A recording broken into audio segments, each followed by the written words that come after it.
नमस्कार। कभी सोचा है कि प्रकृति को समझने के लिए साइंटिस्ट किसी एक अकेले जीव पर नहीं बल्कि उसके पूरे समूह पर कैसे गौर करते हैं? आज हम उन्हीं खासियतों को समझेंगे जिन्हें पॉपुलेशन एट्रीब्यूट्स या जनसंख्या गुण कहा जाता है। समझिए कि ये वो औजार हैं जिनसे कोई भी इकोलॉजिस्ट किसी आबादी का हाल और उसका भविष्य जान सकता है।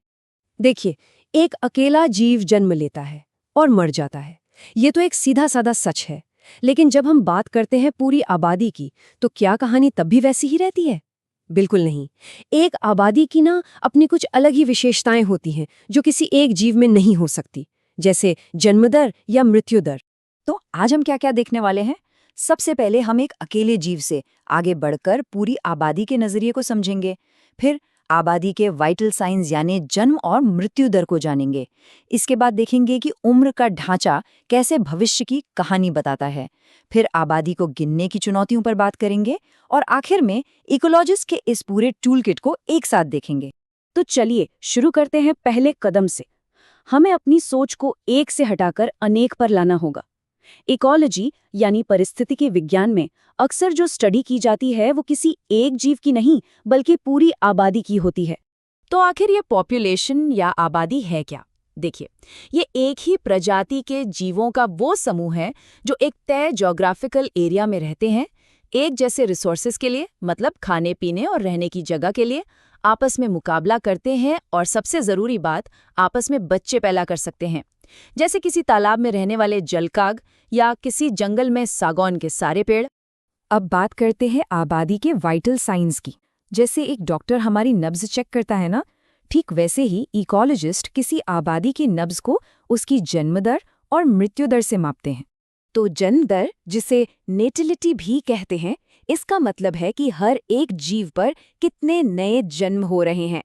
और हाँ, ये याद रखना बहुत जरूरी है कि ये एक रेट है, कोई फिक्स्ड नंबर नहीं।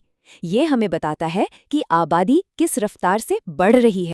चलिए इसे एक छोटे से उदाहरण से समझते हैं ताकि बात एकदम साफ हो जाए। मान लीजिए एक तालाब में पिछले साल कमल के 20 पौधे थे। अब प्रजनन के बाद 8 नए पौधे और उगाए। तो बताइए जन्म दर क्या हुई? इसे कैलकुलेट करना बहुत आसान है। हम नए पौधों की संख्या यानी 8 को शुरुआती पौधों की संख्या यानी 20 से डिवाइड कर देंगे। तो 8 को 20 से भाग देने पर हमें मिला 0.4। इसका मतलब क्या हुआ? इसका मतलब ये है कि जन्म दर है 0.4 संतान प्रति कमल हर साल। बिल्कुल इसी तरह होती है मृत्यु दर या मॉर्टैलिटी। ये बताती है कि प्रति व्यक्ति कितने जीवों की मृत्यु हो रही है। मान लीजिए एक लैब में 40 फ्रूट फ्लाई हैं और उनमें से एक हफ्ते में 4 मर जाती है, तो मृत्यु दर होगी 4/40 यानी 0.1 व्यक्ति प्रति फ्रूट फ्लाई हर हफ्ते। एक और बहुत ही जरूरी चीज है लिंगानुपात या सेक्स रेशियो, मतलब आबादी में नर और मादा का अनुपात क्या है। जैसे 60% मादा और 40% नर। और ये जानना क्यों जरूरी है? क्योंकि यही अनुपात तो तय करेगा कि भविष्य में आबादी कितनी बढ़ सकती है।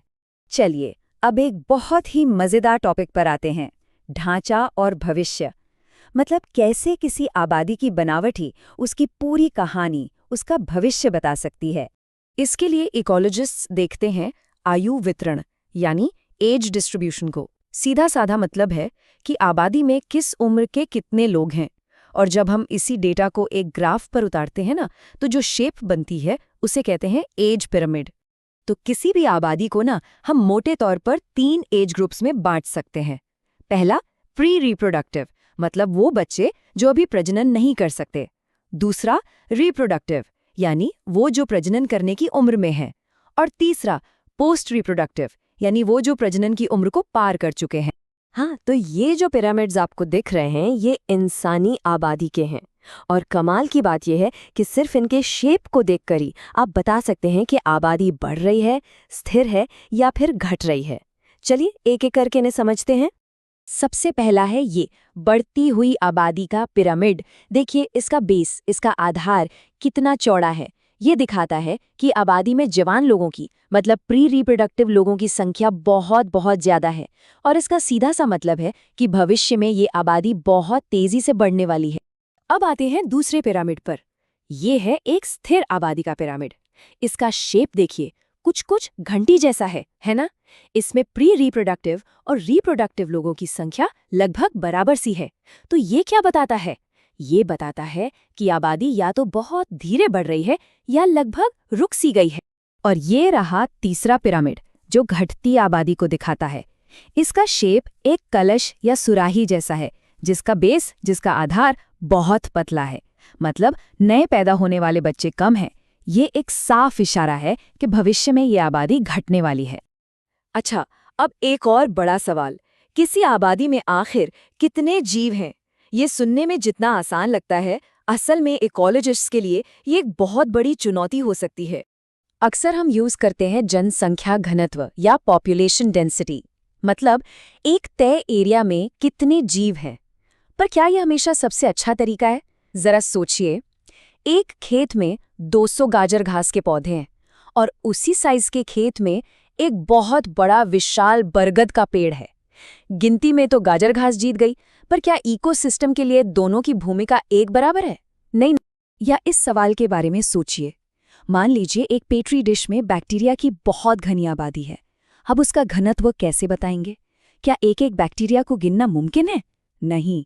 ऐसे में कुल बायोमास या वो कितना एरिया कवर कर रहे हैं, ये जानना ज्यादा काम का होता है।